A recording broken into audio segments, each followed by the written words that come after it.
Salut à tous, j'espère que vous allez bien. C'est Skill Series. Aujourd'hui, on va se retrouver pour une nouvelle vidéo pour parler de cybersécurité.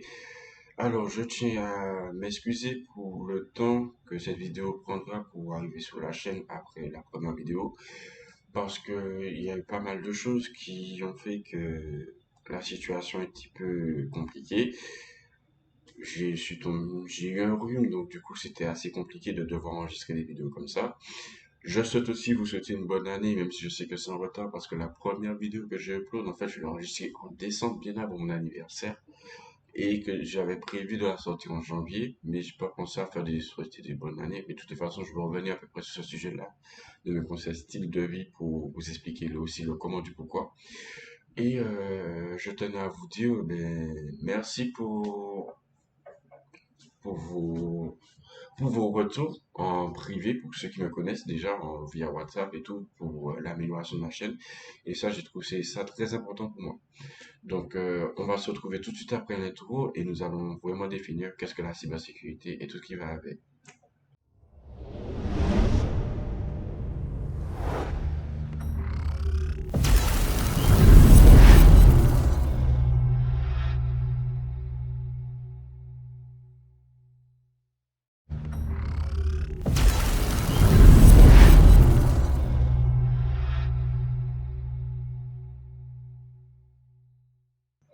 Alors, tout d'abord, nous allons commencer par définir qu'est-ce que la cybersécurité. Donc, je vais vous donner une définition.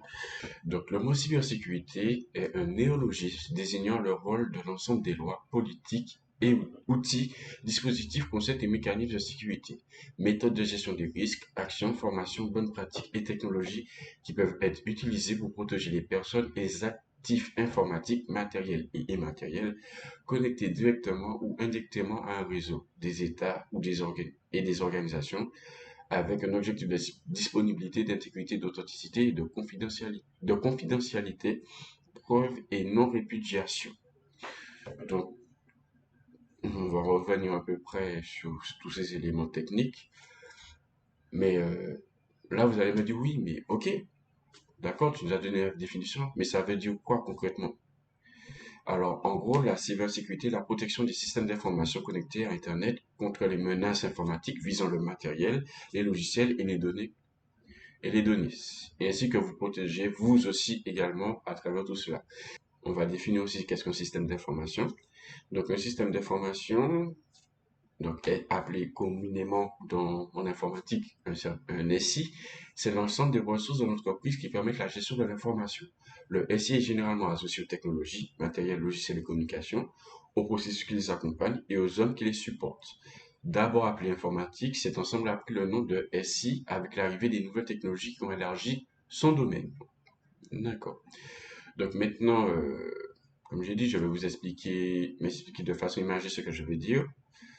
Donc la première image dont vous allez voir, c'est vous voyez des serveurs qui peuvent être représentés des serveurs web, ou encore des serveurs cloud, ou des serveurs qui vont constituer l'intranet de l'entreprise, des composants informatiques, des personnes qui sont là pour mettre en place ces technologies, améliorer et réparer ces différents éléments afin d'assurer une continuité de service, afin que lorsque vous naviguez sur Internet, que vous ne puissiez pas ressentir de gêne et que cela soit de manière totalement transparente pour vous.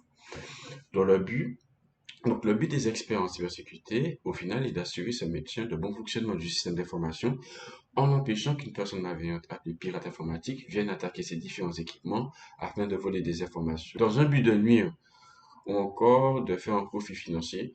Donc ça, il peut venir à la réputation d'une entreprise ou vous venir vous directement. Si par exemple cette personne vous cible vous particulièrement et qu'elle veut récupérer des informations, par exemple pour usurper votre identité ou encore comment ça s'appelle, nuire à votre réputation. Si vous êtes quelqu'un politique ou quelqu'un qui est vraiment connu, ça arrive. Ou la personne veut se venger de vous, on ne sait jamais, ça arrive. Il y a les motifs d'une cyberattaque peuvent être multiples. Ça peut viser qu'une seule personne, ça peut viser une entité, ça peut viser une entreprise, ça peut viser à déstabiliser un marché, ça peut avoir pas mal de proportions. Donc, la nature de ces informations sont multiples, comme vos identifiants, composés de vos adresses mail, de mots de passe, des informations personnelles vous concernant que vous aviez préalablement remplies lors de votre inscription à un site. Ou encore, ces informations concernent l'entreprise en elle-même, etc. Si vous voulez en savoir plus sur le sujet, je vous invite à me le faire savoir en commentaire, s'il vous plaît.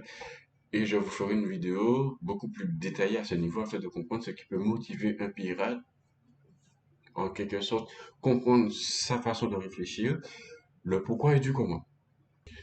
Alors, là maintenant, nous allons aborder les différents acteurs, les différents teams qui rentrent en jeu dans le domaine de la cybersécurité. Donc, je vais vous afficher une image où en fait, je vais vous présenter deux équipes. Premièrement, où en fait, c'est comme dans un jeu vidéo, pour ceux qui ont déjà joué à des jeux vidéo de style FPS, où il y a une équipe d'attaque, une équipe de défense. Eh bien, en cybersécurité, c'est pareil. Il y a une attaque, une équipe d'attaque, une équipe de défense. Donc, mon truc. Donc, pour réaliser la protection des métiers des différents services et systèmes d'information, il y a différents acteurs qui entrent en jeu, composés de deux teams distincts, la Red Team, l'équipe d'attaque, et la Blue Team, l'équipe de défense. Donc, là, la Red Team, et l'équipe offensive qui a pour but de jouer le rôle d'un pirate et d'attaquer le système d'information. Donc en fait, il va endosser le rôle d'hacker. Généralement, il va exploiter des vulnérabilités, des failles, ainsi de suite, qui est à la recherche d'une faille à plus vulnérabilité, de les exploiter afin de connaître son niveau de dangerosité et de rédiger un rapport technique sur ce qu'il a trouvé et du mode opératoire utilisé afin que ces failles soient corrigées et patchées et qui rendrait le travail de pirate beaucoup plus difficile à réaliser quand il voudra s'attaquer à une infrastructure d'une entreprise donnée. Et ce rapport technique, notamment, sera confié à l'équipe, à la Blue Team, qui va résoudre ce problème-là, donc la Blue Team. Et cette Blue Team-là, elle, a le rôle, en fait, quant à elle, de va mettre en place des équipements de sécurité comme le pare-feu, des équipements de détection d'attaque, des politiques de sécurité informatique que devront respecter les employés de l'entreprise, sensibiliser les utilisateurs aux bonnes pratiques afin de maximiser le niveau de sécurité. Comme par exemple avoir un bon mot de passe fort, qui soit plus difficile à craquer, qui fera perdre du temps aux pirates. Et qui va aussi se charger de corriger les vulnérabilités trouvées par la team et d'appliquer les patchs nécessaires et surveiller le réseau et le système de l'entreprise afin de trouver la moindre activité suspecte qui pourra se révéler être une attaque. Donc, on va dire qu'en fait, la Red Team, la Blue Team, ce sont des équipes complémentaires qui se complémentent. Donc là, leur but, c'est pas de se faire, comment ça s'appelle, de se faire une guerre, mais d'aller leurs compétences les uns et les autres pour avoir une synergie et fonder une barrière, un bloc contre un pirate informatique, un pirate malveillant. Mais je vous ai parlé de deux équipes. Mais en réalité, il y a une troisième équipe. Une troisième équipe, désolé, qui est en fait la Purple Team, qui en fait est une team qui réunit aussi bien la partie offensive que la partie défensive. D'accord? Donc, vous jouez la Purple Team. La Purple Team. Et du coup, elle, comme on va dire, elle fusionne en fait les compétences de la Red Team et de la Blue Team. Et son but est en fait de d'améliorer la sécurité de l'organisation, une meilleure gestion qui va faciliter en fait la détection, la défense des attaques et tout, parce qu'en fait leur but à eux c'est de simuler ce qu'on appelle des bridge attack simulation, des bases du coup, et ce sera fait en direct, c'est-à-dire que tu as une personne de la red team, une personne de la blue team qui vont à travers des frameworks qui sont dédiés à ça, ben utiliser des outils et ça permettra notamment de créer des scénarios qui vont permettre de trouver déjà à la Red Team d'avoir de meilleures connaissances sur comment la défense s'organise pour sécuriser un système et ensuite trouver des solutions pour essayer de contrer ça, voire attaquer. Et la Blue Team, quant à elle, voit la méthode d'attaque dans la Red Team. Donc, c'est plus facile pour eux d'anticiper et de créer un scénario vraiment type pour pouvoir bloquer un pirate.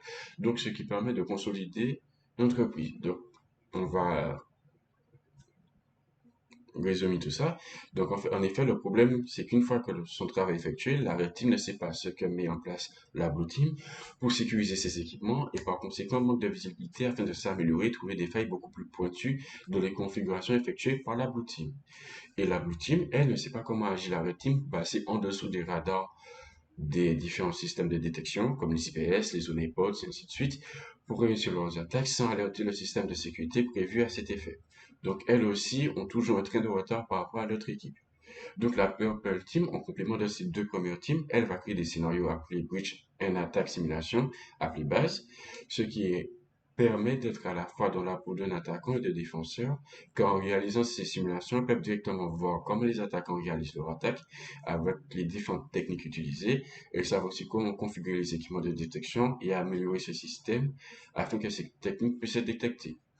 Donc, en fait, je tiens aussi à signaler que quand une entreprise possède une Purple Team, c'est qu'elle a vraiment atteint un certain stade de maturité dans son équipe, c'est-à-dire en termes de sécurité, parce que monter une Purple Team, ça se fait pas du jour au lendemain, ça demande un certain temps, ça demande une certaine organisation, et ça demande aussi qu'ils aient déjà au niveau Blue Team et Red Team une équipe forte et consolidée et qui voudrait en fait améliorer tout ça et aider en fait ces deux équipes à avoir une balance où en fait le niveau de sécurité donné est tel que voilà, en fait il faut qu'ils puissent avoir des connaissances, qu'ils puissent s'améliorer et qu'ils puissent toujours être à l'affût et du coup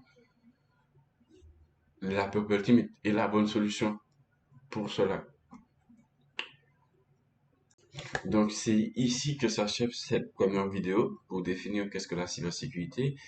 Je vais revenir un peu plus en détail sur des éléments liés à la définition que je vous ai donnée et quels sont les piliers de la sécurité de la cybersécurité en elle-même et vous afficher, enfin, et vous parler d'autres choses. Donc, dans une prochaine vidéo, je vais vous parler déjà des piliers de la cybersécurité et du parcours pour devenir un professionnel dans ce domaine. Afin de savoir par où commencer, donner des conseils par rapport à tout cela, je parlerai de mon positionnement afin que de mes projets liés à ce domaine, les différents métiers de la cybersécurité, en quoi ils consistent, et pas mal d'autres informations intéressantes dans ce domaine. Donc, je tiens à vous préciser que la prochaine vidéo qui sortira après celle-ci, ce ne sera pas une vidéo sur la cybersécurité, mais une vidéo qui sera axée sur la partie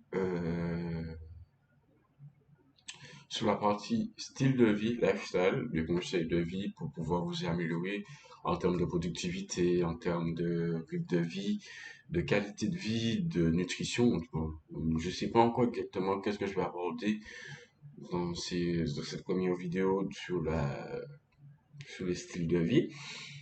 Comme vous pouvez le constater, j'ai un t-shirt Gymshark. Donc, oui, je fais du sport. C'est pas parce que je fais de la cybersécurité que je ne fais pas de sport. Et je fais de la muscu. Et donc voilà. Et